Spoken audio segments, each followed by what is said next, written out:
Hey friends, welcome back to my channel Stree world. आप सबको तो पता ही होगा कि बीपीएससी ट्री 2.0 का नोटिफिकेशन कल रात को ही रिलीज़ कर दिया गया। लेकिन जब वो प्रेस कॉन्फ्रेंस कर रहे थे ना, तब वो कह रहे थे कि 16,000 वैकेंसीज ही आएगी क्लास 6 to 8 के लिए। लेकिन जब नोटिफिकेशन रिलीज़ हुआ तब पता चला कि नहीं, वैकेंसीज जो है वो 31,000 ही लगभग है। तो मुझे बहुत टेंशन हो गई थी कि 16,000 अगर वैकेंसी होगी क्लास 6 to 8 के लिए तो फिर कितना कम होगा, क्योंकि उसके बाद तो फिर सब्जेक्ट वाइज भी डिवाइड होना था। लेकिन फिर बाद में थोड़ा अच्छा लगा कि चलो ठीक है, नंबर ऑफ वैकेंसीज एटलीस्ट 31,000 तो है। तो आज ना मैं आपसे कुछ ऐसे इंपॉर्टेंट पॉइंट्स को डिस्कस करूंगी जिस पर मैक्सिमम लोगों को बहुत ज़्यादा कन्फ्यूजन होता है। तो वो बहुत सारे पॉइंट्स हैं, मैं सोच रही हूँ कि एक एक करके आपको बता दूँ। तो सबसे पहले मैं आपको बताती हूँ एलिजिबिलिटी क्राइटेरिया क्या है। 6 to 8 में बहुत सारे लोग क्वेश्चन पूछते हैं कि मेरा सीटेट पेपर 2 क्लियर हो गया है, मैं एलिजिबल हूँ या नहीं। तो देखिए, अगर 6 to 8 के लिए आप अप्लाई कर रहे हैं तो आपका सीटेट पेपर 2 क्लियर होना चाहिए। अगर सीटेट के अलावा आपने बीटेड भी क्लियर किया है तो वो भी यहाँ पर मान्य होगा। ग्रेजुएशन में आपको 50% मार्क्स चाहिए और साथ ही साथ आपका बीएड होना चाहिए या डिप्लोमा मतलब डीएलएड होना चाहिए या बीएलएड होना चाहिए। आपने कोई भी मतलब ऐसा कोर्स किया है तो आप इसके लिए एलिजिबल होंगे। ये है क्लास 6 to 8 की बात। और अगर मैं बात करूँ क्लास 9 to 10 की, तो क्लास 9-10 में आपका एस्टेट पेपर 1 पास होना चाहिए। अगर आपने एस्टेट पेपर 1 दिया था अभी रिसेंट में जो हुआ था उसमें आप पास हैं तो आप 9-10 के लिए एलिजिबल होंगे। दूसरी बात यह है कि आपका ग्रेजुएशन में 50% मार्क्स होना चाहिए, साथ ही साथ आपने बीएड किया हो। अब एस्टेट में जो भी आपका सब्जेक्ट कॉम्बिनेशन था वही सब्जेक्ट कॉम्बिनेशन आपका यहाँ 9-10 में जब आप फॉर्म अप्लाई करेंगे उसमें भी लगेगा। इसके अलावा अगर आप आरक्षित कोटि में आते हैं, मतलब कि एसटी, एससी, ओबीसी में आते हैं या फिर आप एक महिला हैं, तो आपको ग्रेजुएशन में 5% छूट मिलेगा। अगर आपका ग्रेजुएशन में 45% भी है तो आप इसके लिए एलिजिबल हैं। अब मैं बात करूंगी सब्जेक्ट कॉम्बिनेशन की। बहुत सारे स्टूडेंट सब्जेक्ट कॉम्बिनेशन को लेकर बहुत ज़्यादा टेंशन में थे कि हम किसके लिए एलिजिबल हैं। तो मैं आपसे बात करती हूँ सबसे पहले लैंग्वेज पेपर की। जो इसमें लिखा हुआ है एज इट इज़ मैं आपको पढ़ के सुनाऊंगी ताकि आपको क्लियर हो जाए कि एग्जैक्टली सब्जेक्ट कॉम्बिनेशन है क्या। तो देखिए, वर्ग 6 से 8 के भाषा विषय के विद्यालय अध्यापक के लिए स्नातक स्तर पर मतलब ग्रेजुएशन लेवल पर प्रतिष्ठा मीन्स की ऑनर्स या फिर अनुषांगिक मीन्स की सब्सिडरी विषय के रूप में संबंधित भाषा पठित हो। मतलब कि अगर आपका लैंग्वेज हिंदी है या फिर अगर आपका लैंग्वेज इंग्लिश है तो आपको ग्रेजुएशन लेवल तक, चाहे आपने हिंदी या इंग्लिश को ऑनर्स के रूप में पढ़ा हो या फिर सब्सिडरी के रूप में पढ़ा हो, तो आप लैंग्वेज पेपर के लिए एलिजिबल हैं। अब मैं बात करूंगी सामाजिक विज्ञान की मीन्स की सोशल साइंस की। बहुत सारे लोग इसको लेकर बहुत ज़्यादा टेंशन में थे कि मतलब सोशल साइंस का सब्जेक्ट कॉम्बिनेशन क्या रहेगा।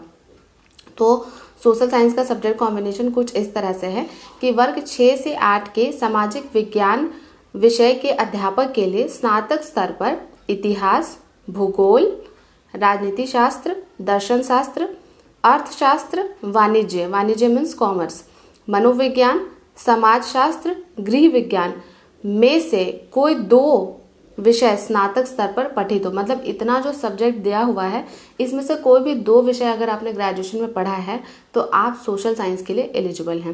मैथ्स एंड साइंस टीचर के लिए बहुत ज़्यादा इजी कॉम्बिनेशन है कि फिजिक्स, केमिस्ट्री, मैथ्स, बायोलॉजी में से कोई भी 2 सब्जेक्ट आपने स्नातक स्तर तक पढ़ा है तो आप मैथ्स एंड साइंस के लिए क्लास 6 to 8 के लिए एलिजिबल हैं। एक क्वेश्चन मुझे कल आया था जिसमें मेरी एक सब्सक्राइबर पूछ रही थी कि दी मेरा ग्रेजुएशन में chemistry with botany and zoology है तो मैं साइंस टीचर के लिए एलिजिबल हूँ या नहीं। तो आप मैथ्स एंड साइंस टीचर के लिए एलिजिबल हैं।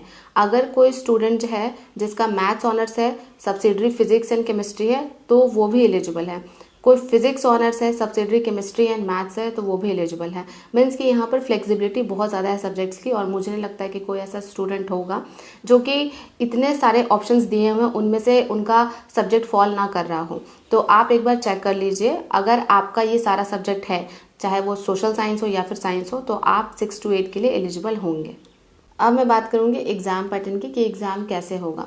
तो एग्ज़ाम जो है 150 मार्क्स का कंडक्ट किया जाएगा जिसमें टोटल 3 भाग होंगे।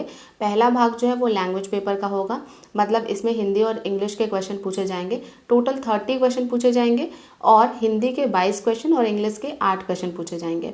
और ये जो 30 क्वेश्चन होंगे ना, ये 30 मार्क्स के होंगे और इसमें आपको मिनिमम 30% मार्क्स लाना पड़ेगा। आप अगर 30 का 30% निकालेंगे तो 9 नंबर, मतलब इसमें आपको 9 नंबर मिनिमम लाना ही पड़ेगा। फिर आता है भाग 2। भाग 2 में 40 क्वेश्चन होंगे जो कि सामान्य अध्ययन के होंगे, और सामान्य अध्ययन में आपका टॉपिक दिया हुआ है कि मैथ से क्वेश्चन पूछा जाएगा, साइंस से पूछा जाएगा, ईवीएस से, भूगोल से और भारतीय राष्ट्रीय आंदोलन से, और इसके अलावा भी कुछ टॉपिक वो कवर कर सकते हैं क्योंकि सामान्य अध्ययन अपने भी थोड़ा सा वास्ट टॉपिक होता है। लेकिन इसमें इन्होंने ये लिख दिया है कि एनसीईआरटी और एससीईआरटी बेस्ड क्वेश्चन आएंगे, लेकिन हाँ उनका लेवल जो होगा वो न्यूनतम अर्हता, मतलब न्यूनतम अर्हता का मतलब होता है कि अगर हम ग्रेजुएशन लेवल पर फाइट कर रहे हैं तो क्वेश्चन जो है वो ग्रेजुएशन लेवल के पूछे जाएंगे। तो ये है आपका सामान्य ज्ञान। और भाग 3 जो आता है वो आता है विषय से रिलेटेड, मतलब आपका जो भी सब्जेक्ट है, जैसे अगर आप लैंग्वेज पेपर के लिए अप्लाई कर रहे हैं या फिर सोशल साइंस टीचर के लिए या साइंस एंड मैथ्स टीचर के लिए, तो उससे रिलेटेड 80 क्वेश्चन पूछे जाएंगे। और ये 80 क्वेश्चन कितने नंबर के होंगे? 80 नंबर के होंगे। तो इस तरह से पूरा पेपर में 150 क्वेश्चन होगा और वो 150 नंबर के पूछे जाएंगे। तो ये था एग्जाम का पैटर्न। और सिलेबस ऐसा कुछ डिफाइन नहीं किया गया है 80 मार्क्स के लिए, बस ये कह दिया गया है कि एनसीईआरटी और एससीईआरटी बेस्ड क्वेश्चन पूछे जाएंगे जो कि ग्रेजुएशन लेवल तक के होंगे। तो ये था टोटल एग्जाम पैटर्न के बारे में। एक क्वेश्चन मेरे से बहुत बार पूछा जाता है कि दी मेरी कैटेगरी ओबीसी है, एसटी है, एससी है, पर मेरी शादी किसी और स्टेट में हो गई है, तो मुझे ये सारे सर्टिफिकेट्स कहाँ से बनवाने होंगे? तो ये सारे सर्टिफिकेट्स आपको अपने पिता के एड्रेस से बनाने होंगे, आपके हस्बैंड के एड्रेस से आपको नहीं बनवाने होंगे। एक क्वेश्चन ऐसा भी पूछा जाता है कि मैं अदर स्टेट से हूँ बट मेरी शादी बिहार में हो गई है, तो मुझे कहाँ से बनवाना होगा? आपको, अगर आप अदर स्टेट से हैं लेकिन अगर आपकी शादी बिहार में हो गई है तो आप जनरल कैटेगरी में काउंट किए जाएंगे, ठीक है। आपको वैसा ओबीसी, एसटी, एससी का रिजर्वेशन फिर बिहार में नहीं मिलेगा। तो अगर आपको ओबीसी, एसटी, एससी का रिजर्वेशन चाहिए तो उसके लिए आपको बिहार का स्थानीय निवासी होना अनिवार्य है।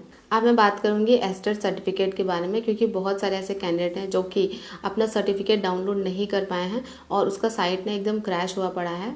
1 वीक से मतलब मैं भी बहुत बार ट्राई कर रही हूँ बट नहीं हो रहा है कुछ। आज तो मतलब एस्टेट का जो साइट है वो खुल रहा था, लेकिन वहाँ पर अगर आप अपना लॉगिन आईडी और पासवर्ड डालेंगे तो वो एरर शो कर रहा है। तो ये अभी तक कुछ इसका क्लियर नहीं हुआ है कि वो लोग कब अपने साइट को ओपन करेंगे, लेकिन ऐसा मुझे सुनने में आ रहा है, जैसे मैं भी बहुत सारा इस पर रिसर्च करती हूँ तो सुनने में आ रहा है कि आज शाम तक वो एस्टेट का जो है साइट ओपन करेंगे और फिर वहाँ से हम सर्टिफिकेट्स डाउनलोड कर पाएंगे। तो हो सकता है कि आज शाम तक ये प्रॉब्लम जो है वो सॉल्व हो जाए, पर देखिए हम वेट करने के सिवाय और कर ही कह सकते हैं। एक प्रॉब्लम और है कि बहुत सारे बच्चे कहते हैं कि उनका एस्टेट सर्टिफिकेट में किसी का कैटेगरी रॉन्ग हो गया है, किसी का मतलब नाम में गलत हो गया है, तो वो कैसे करें। जैसे देखिए मैंने भी आपको बताया था कि मेरा भी कैटेगरी जो है वो गलत हो गया है, तो मैं तो सोच रही थी कि एक बार एस्टेट सर्टिफिकेट डाउनलोड हो जाता, वहाँ पर मैं चेक कर लेती कि वो लोग सुधार के दे रहे हैं या नहीं, उसके बाद कोई एक्शन लेती। लेकिन देखिए अभी तो एस्टेट का ना तो साइट ही खुल रहा है, मैं भी बहुत दिनों से वेट कर रही हूँ, साइट खुल नहीं रहा है तो सर्टिफिकेट कहाँ से डाउनलोड होगा। तो आज तो है संडे, तो आज मैं शाम तक वेट कर लेती हूँ। अगर साइट नहीं खुलेगा तो मैं कल जाऊँगी पटना बीएससीबी ऑफिस, क्योंकि ये बहुत ज़्यादा ज़रूरी है जाकर करेक्ट करवाना। क्योंकि कल अगर आपने अतुल प्रसाद का इंटरव्यू सुना होगा तो उन्होंने कह दिया था कि जो भी आपका गलत है, कहीं पे नाम सुधारना है, कहीं पे कैटेगरी गलत है, तो वो हम बाद में नहीं सुनेंगे कि कैफ़े वाले ने गलत कर दिया या फिर नेटवर्क वीक था तो हमारा रॉन्ग हो गया, हमने गलती से ये चीज़ भर दिया। उन्होंने कहा है कि पहले से ही सब कुछ करेक्ट करा के आपको फॉर्म फिल करना है, क्योंकि बाद में इसको फिर एंटरटेन नहीं किया जाएगा। मतलब अभी जो हम डॉक्यूमेंट अपलोड करेंगे ना उसको फाइनल माना जाएगा और उसी के आधार पर हमारा जो है डॉक्यूमेंट वेरिफिकेशन किया जाएगा। तो फिर इस वजह से मुझे भी थोड़ी टेंशन हो रही है, क्योंकि कैटेगरी ही गलत हो जाना तो बहुत बड़ी गलती हो गई है।